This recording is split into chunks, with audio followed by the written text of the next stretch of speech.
Embarrassing. Can this bitch just disappear?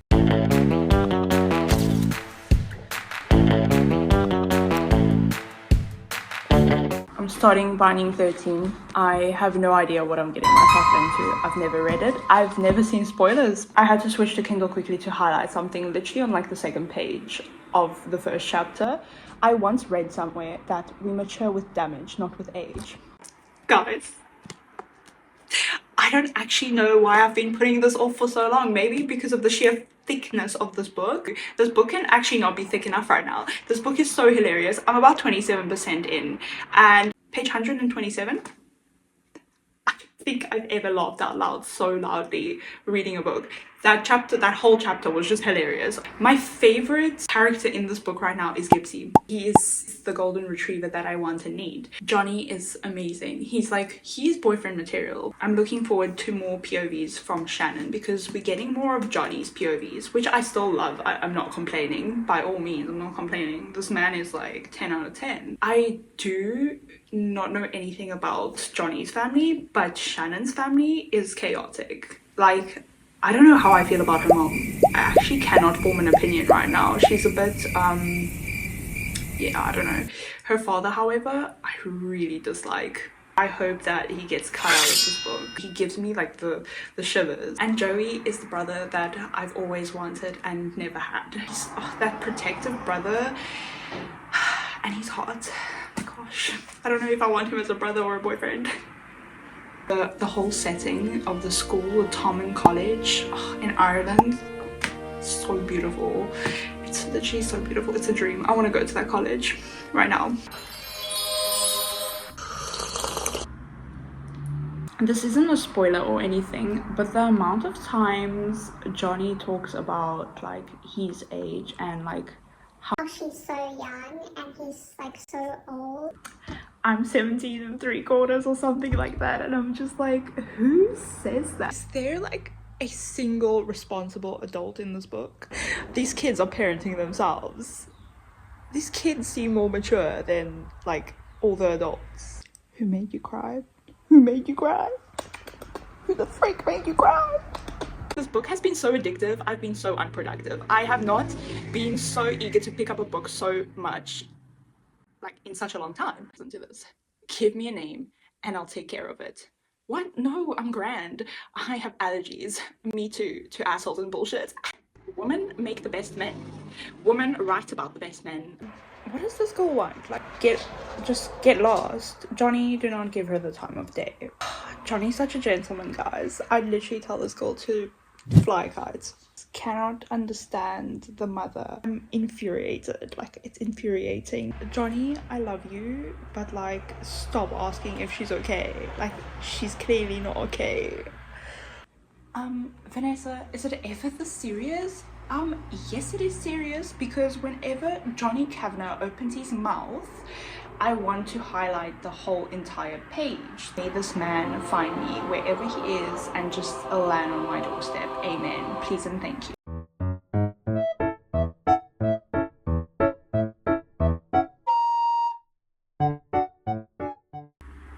Once again, Johnny can just do no wrong. He is the perfect man. He is everything and more that a girl could ever dream for. I really feel bad for Shannon. Like, this girl has like an emergency travel kit. I guess when you read it you'll find out. Oh my goodness, Shannon is a little monster for trying to tempt Johnny with a piece of chocolate. Go for it, I thought to myself. But you can't destroy what's already broken. I just finished chapter 26, and my thoughts right now is like, I feel so bad for Shannon, like what she had to endure. Literally, I'm in love with Johnny Kavanagh. I have to remind myself that he is a fictional character and that it's just, I cannot pack my bags and move to Ireland. I swear I'm going to take everything Johnny says and does, and I'm going to highlight it and compile it into like one folder or PDF and hand it to my future husband or boyfriend and say, here you go, this is your guide on, this is just your guide to my heart, and this is all you need. Chapter 27. was wild. Johnny is an absolute legend. Sorry about that. I got caught up talking. The different POVs, you're kind of seeing from both perspectives what's happening on their side of their life, and I'm just like, oh my Shannon. Drunk Gypsy is my spirit animal, quite literally. This is the funniest thing. Chapter 31 is so funny. This is so messed up. I'm about 70% in to the book, and like all humor and jokes are like simmering down, and it's getting real serious real quick. Like I feel genuinely sick to the pit of my stomach just reading this and not being able to do anything. Literally a page later and I'm like sobbing. Like nothing has happened yet, but like everything has happened. I'm on page 488 and I finally found out what binding 13 actually means, like the name of the book. So Shannon just met Johnny's mom, and Johnny's mom, I love her, my word, but the way like they're trying to keep up a conversation is hilarious, because like there's so much misunderstanding of how Johnny and her met, and the mom's just like, what? Oh my word, this is like, I'm experiencing secondhand embarrassment here. Johnny's mom has great discernment. Like she can just, why do moms always have the greatest discernment? Also, she's like the first freaking adult I've come across. Did not expect that. I did not expect that. What? It's pathetic. What just happened? What just happened? I'm confused. Never mind that they confused. I'm confused. Chapter 47 of Binding 13. That chapter was so embarrassing. So excited. I've been waiting for a rainy day for so long, and it's finally come. And we are going to have a nice cozy day reading the whole day. Just a little update, I am on page 562. Yeah, 562. I'm not even done with this book, and this book is already a 6-star best read of 2026, and that should tell you just how good this book is. I forgot how cold the winters get here. It's so pretty when it rains. That gave me anxiety. I'm on page 588 and my anxiety levels are through the roof. Like, they are through the roof. Run, Shannon, run! Oh my word, I literally cannot stand Bella Bitch. I think this might be the quote of the year. I'm doing the math here, Shannon, and 2 + 2 equals bad bitch. Oh my gosh, she mentioned the song Wicked Twisted Road by Reckless Kelly. If you know, you know. If he really wanted to, he would, ladies. Let Johnny set the standard. Let him set that standard. Never lower that bar. I have like 100 pages left of this book, so finish the book with me. So as I said, from the beginning, this was a 6-star read, and I don't think it's gonna end in any other way but a 6-star. Just listen to this. I was starving for her and everything she was, every part of her, inside and out. I wanted to fight all her battles. I wanted to give her all her smiles and make her laugh and snatch her away from the rest of the world and keep her all for myself. I wanted her for keeps. I'm in love. I'm smitten. Gypsy's funny even in the worst situations, honestly. Shannon, you bad girl. Shannon, what are you doing? No, because the more I'm reading down, the worse it's getting. Shannon! No! Shannon! No! No! No! She crazy. She crazy girl. Oh, that's why it's called Oops, I Did It Again.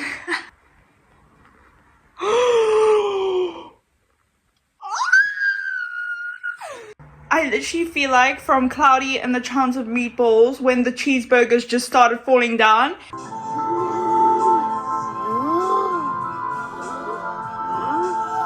It's been like 600 and something pages, or 700 and something pages, and then he just kissed her now. No, I freaking knew it. I freaking knew this was gonna happen. No one will understand this until they read it. Boom, boom, fucking boom. Guys, I just finished Binding 13, and when I tell you, no amount of preparation will prepare you for that last chapter, and I mean it. I've thought of the worst possible situations in the world, and I still feel sick and like I want to vomit from that last chapter. That was absolutely insane. I didn't cry. It was like I felt pure sickening anger. If you do not have Keeping 13 after finishing Binding 13, good freaking luck, because it ends on a cliffhanger. Holy crap. This book was absolute perfection, but that last chapter like completely broke me. I just started Keeping 13 and holy crap, chapter 1. That was rough. Gosh. I'm on chapter 4 now. I'm gonna stop at chapter 4 because I need to go sleep, and my dog's also not happy with me. He's not happy that he's awake. In the last clip, I lied. I continued. I got to about 20% in. This book is so good. It's so good. There's so much happening. Even in the most morbid situation, Gypsy has me rolling around in laughter. I have been tearing up throughout the whole 20%. There's just always something that makes me want to like cry. Well, I can't say that I've ever seen this side of Claire, but I like it. I like it. I would have done the same thing. I don't know why I find this deep, but it says, stop worrying about everyone else and think about yourself for a change. Live your life. She was right, but it was hard to break a habit of a lifetime, especially when the consequences had always resulted in pain. I was programmed to do as I was told. It was a basic survival skill that I had honed to perfection. It was what had kept me alive up to this point. I did some work today, which is great. I wasn't obsessing over the book. That's a lie. That's a lie. I've been obsessing over Binding and Keeping 13, like, ever since I opened those books. There's obviously more wounds and scars that are now reopened or opened, and the book is way more emotional than Binding 13. Still not bored. Like, every single chapter in this book has something that's happening that makes you want to keep reading. I don't think there is anything more attractive when he's fighting every cell in his body and trying to control and contain himself, and then he just says, fuck it. No, guys, no, because how are these kids gonna get away with what they've just done? Oh no, Mommy Kavanagh is mad. She mad. I can't even say that Adele Kavanagh is overreacting at this point. This is so funny. A whole bunch of kids in my house. Like, what do I do?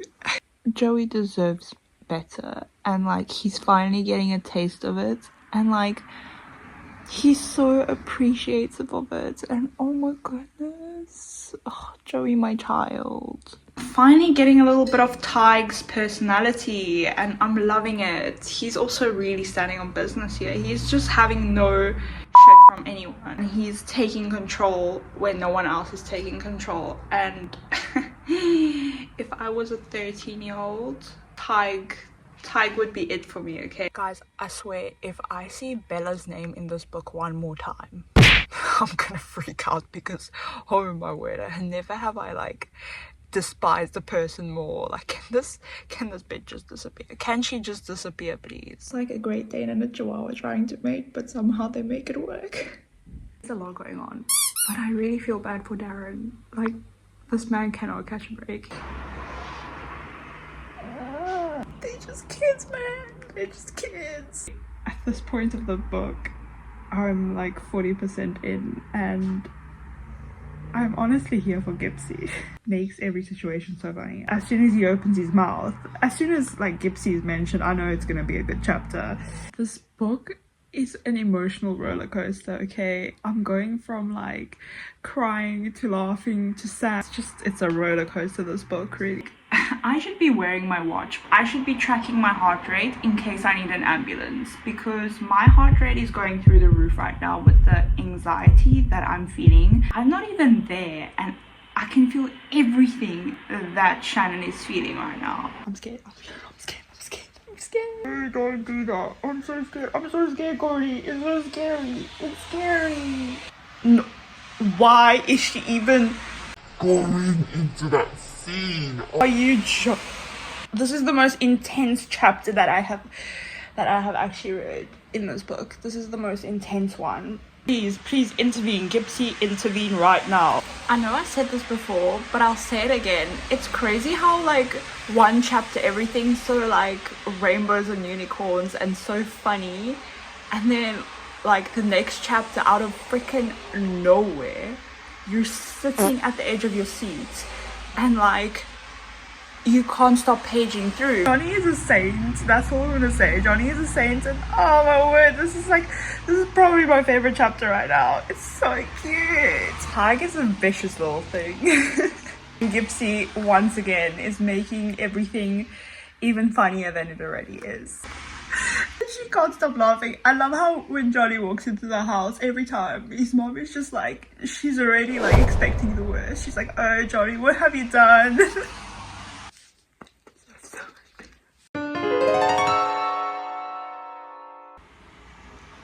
What happened here is like Beyond embarrassing. I'd want to disappear from planet Earth if this happened to me. Let it be known that I would log out of my Earth account and not come back. Guys, Aoife is a badass. Oh my word, I love Aoife. Chapter 60 was wild. Finally, justice has been served. A few moments later. No. Let me just sit up here for a second because I spoke to you literally a minute ago. And a minute later, the first paragraph of the next chapter. How is this fair? My happiness got taken away. I should have gone to sleep when I finished that chapter. And I knew that because Chloe did it again. She gave me happiness. She took it away. Yes. There's justice. Guys, it's turning around. Breathe. Mr. John Kavanagh.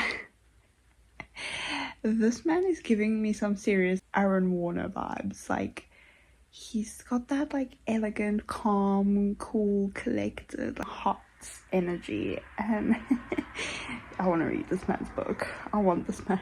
All I'll say is Johnny's family are saints. They're actually angels sent from heaven. I want them all. That is so priceless. I'm sorry. My heart. I'm not even 80% into the book, and this book has already broken me. I cannot explain. My heart needs a break. You saved them all.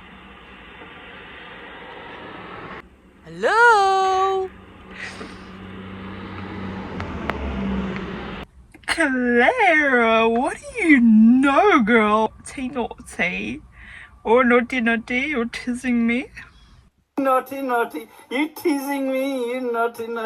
You don't call girls fat old, Tug groaned. Remember what Joey told us. They're always skinny, even when they're whales.